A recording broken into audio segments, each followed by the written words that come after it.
dit Orelsan, ont fait l'objet de polémiques à partir de 2009. Il a été accusé de propos sexistes dans, je cite, un texte scandaleux aux propos odieux qui incite directement à la violence. Ses prestations sont déprogrammées. On menace les festivals qui maintiennent sa venue de représailles financières sous la forme de retrait de subventions. Il a été jugé coupable en première instance en 2013 et relaxé en appel en 2016. Si vous voulez nous faire lecture de ces décisions. À l'appui de leurs prétentions, les partis civils ont fait valoir que dans les chansons incriminées, les femmes étaient systématiquement qualifiées de putes, de chiennes, de truies, de taspées ou de schneck avec un QI en déficit. Femmes qui, en tout état de cause, sont juste bonnes à se faire péter le huc.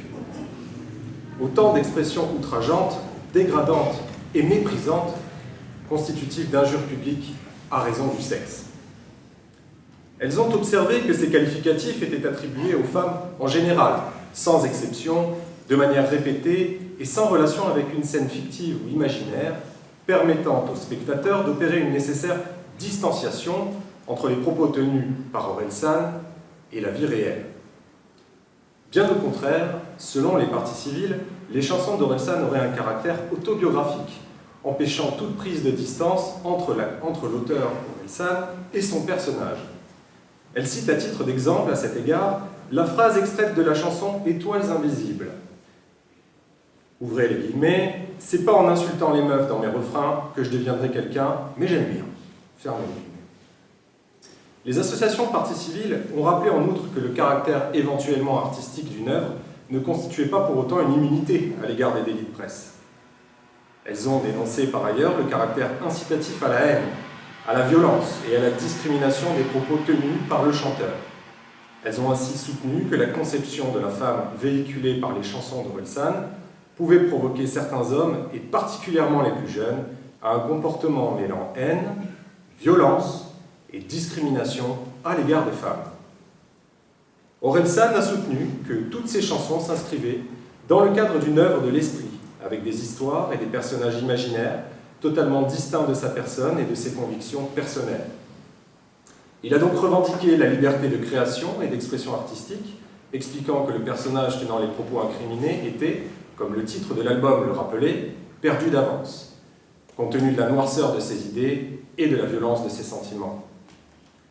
Orelsan a d'ailleurs qualifié les combats menés par les associations parties civiles de légitimes et salutaires, mais il a expliqué qu'un artiste pouvait souhaiter incarner des personnages fictifs, déprimés, traversés par la solitude, l'agressivité et la violence, illustrant ainsi la peinture d'une société en crise.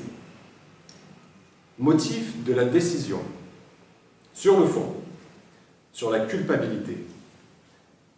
Il convient de rappeler qu'au terme des dispositions de l'article 29, alinéa 2 de la loi du 29 juillet 1881, toute expression outrageante, terme de mépris ou invective qui ne renferme l'imputation d'aucun fait est une injure. Par ailleurs, en vertu des dispositions de l'article 24 de cette même loi, doivent être poursuivis ceux qui auront directement provoqué, dans le cas où cette provocation n'aurait pas été suivie des faits, à commettre des atteintes volontaires à la vie, des atteintes volontaires à l'intégrité de la personne et des agressions sexuelles, définies par le livre 2 du Code pénal. Toutefois, ces délits et les formulations incriminées doivent être également analysés au regard de la liberté d'expression, protégée par l'article 11 de la Déclaration des droits de l'homme et du citoyen de 1789, qui dispose « La libre communication des pensées et des opinions est un des biens les plus précieux de l'homme. Tout citoyen peut donc parler, écrire, imprimer librement, sauf à répondre de l'abus de cette liberté dans les cas déterminés par la loi. » De même, l'article 10 de la Convention européenne des droits de l'homme et des libertés fondamentales rappelle que toute personne a droit à la liberté d'expression, même si l'exercice de ces libertés comportant des devoirs et des responsabilités peut être soumis à des sanctions prévues par la loi, qui constituent des mesures nécessaires dans une société démocratique à la défense de l'ordre et à la prévention du crime, à la protection de la santé ou de la morale, à la protection de la réputation ou des droits d'autrui. Le domaine de la création artistique, parce qu'il est le fruit de l'imaginaire du créateur, est soumis à un régime de liberté renforcé, afin de ne pas investir le juge d'un pouvoir de censure qui s'exercerait au nom d'une morale nécessairement subjective, de nature à interdire des modes d'expression, souvent minoritaires, mais qui sont aussi le reflet d'une société vivante et qui ont leur place dans une démocratie. Ce régime de liberté renforcée doit tenir compte du style de création artistique en cause, le rap pouvant être ressenti par certains comme étant un mode d'expression par nature brutal, provocateur, vulgaire, voire violent, puisqu'il se veut le reflet d'une génération désabusée et révoltée.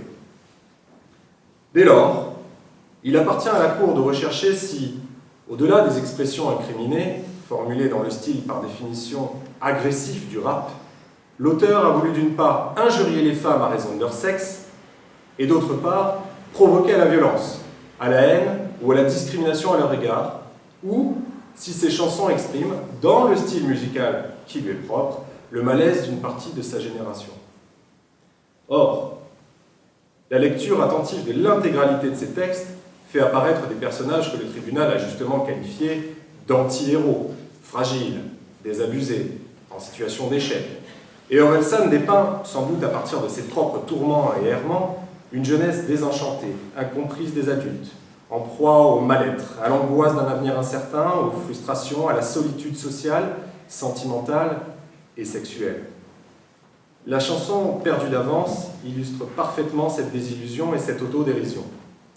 Bientôt 26 ans, en pleine crise d'adolescence, je fuis la défaite, je cours à ma perte, je suis perdu d'avance dans le rap, dans le taf, dans la vie, avec les filles. La Cour observe par ailleurs qu'Orelsan n'a jamais revendiqué, à l'occasion d'interviews ou à l'audience, la légitimité des propos violents, provocateurs ou sexistes tenus par les personnages de ces textes qu'il qualifie lui-même de perdus d'avance, expliquant que ces personnages, produits de son imaginaire, sont aussi le reflet du malaise d'une génération sans repère, notamment dans les relations hommes-femmes. Mais il est clair qu'une écoute exhaustive et non tronquée de ces chansons permet de réaliser qu'Orelsan n'incarne pas ces personnages, au demeurant particulièrement médiocres dans les valeurs qu'ils véhiculent, qu'ils ne revendiquent pas à titre personnel la légitimité de leur discours et qu'une distanciation avec ceux-ci, permettant de comprendre qu'ils sont fictifs, est évidente. La Cour n'a pas à juger les sources d'inspiration d'un artiste, même si celles-ci peuvent reposer sur une minorité perdue d'avance au regard de la pauvreté et de l'indigence de ses capacités d'expression. Le rap n'est d'ailleurs pas le seul courant artistique exprimant dans des termes extrêmement brutaux la violence des relations entre garçons et filles. Le cinéma s'en est largement fait l'écho ces dernières années, et il serait gravement attentatoire à la liberté de création que de vouloir interdire ces formes d'expression. Les paroles de ces textes, objets de la prévention, par nature injurieuses et violentes à l'égard des femmes lorsqu'elles sont prises isolément, comme, ouvrez les guillemets, c'est pas de ma faute si les femmes c'est des putes, ou mais ferme ta gueule ou tu vas te faire Marie Trintignant, je respecte les schnecks avec un QI en déficit, celles qui encaissent jusqu'à finir handicapées physiques. Ces paroles-là doivent en réalité être analysées dans le contexte du courant musical dans lequel elles s'inscrivent et au regard des personnages imaginaires, désabusés et sans repère qui les tiennent. Les sanctionner au titre des délits d'injure publique à raison du sexe ou de provocation à la violence, à la haine et à la discrimination envers les femmes, reviendrait à censurer toute forme de création artistique inspirée du mal-être, du désarroi et du sentiment d'abandon d'une génération en violation du principe de liberté d'expression. Par ces motifs, la Cour, statuant publiquement par arrêt contradictoire à l'égard de toutes les parties, après en avoir délibéré conformément à la loi, relaxe Orelsan des fins de la poursuite, déboute les parties civiles de toutes leurs demandes.